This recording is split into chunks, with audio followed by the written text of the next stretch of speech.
Welcome to the future of artificial intelligence. Imagine a world where AI doesn't just analyze data but creates new, amazing content from scratch. From beautiful artworks to human like conversations, generative AI is revolutionizing creativity and innovation. But how does it differ from the traditional machine learning we all know? And what makes it so powerful? And why is everyone talking about it? Hello everyone and welcome back to my channel.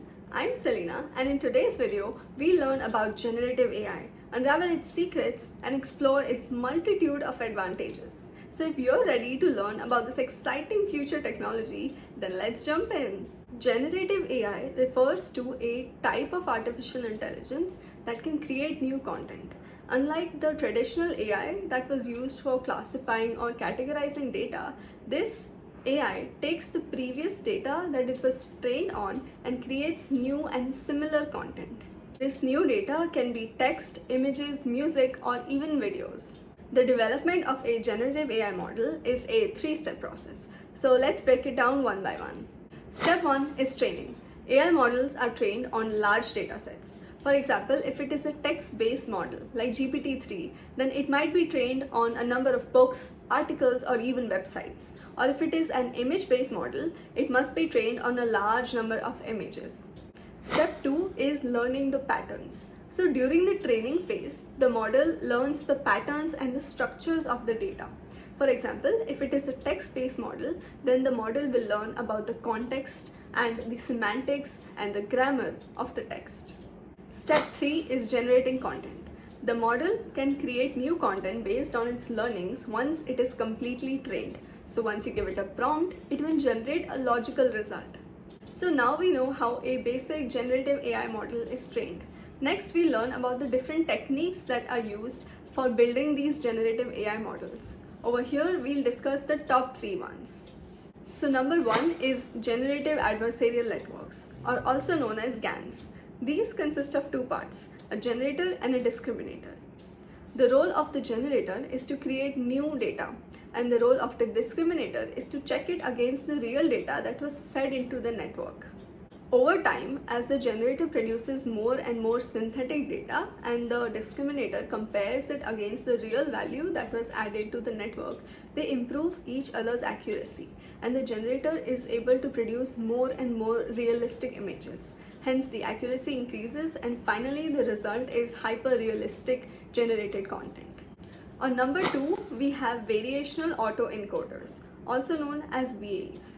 So VAEs consist of an encoder that compresses the data into a latent space, and then they use a decoder that reconstructs from this latent space. By learning from this compression and reconstruction, the model learns about the data structure and patterns, and hence it can produce similar results in the given data distribution.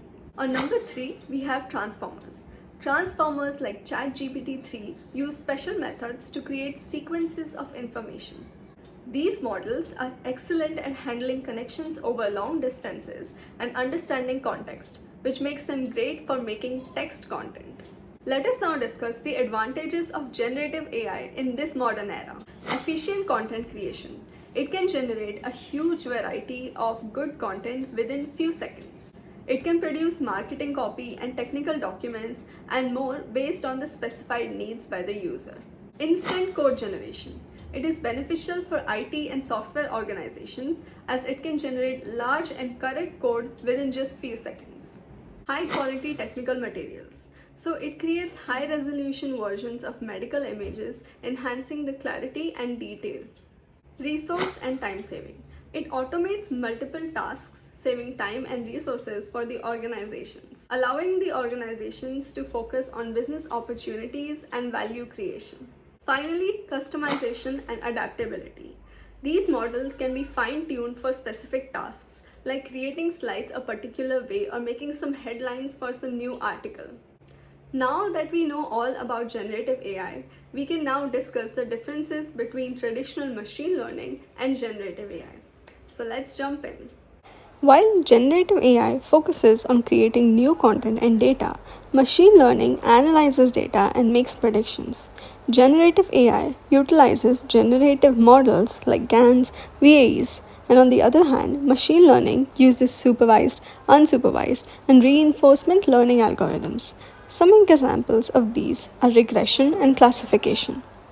In generative AI, there is creativity and innovation in content generation, example in art and writing, while in machine learning, predictive analytics and pattern recognition are used, example image recognition.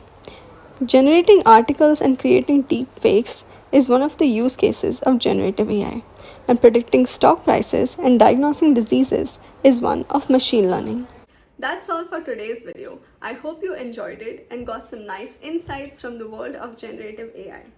If you want to watch more content like this, then please do comment down below in the comment section. Till then, thank you for watching and see you again in the next video.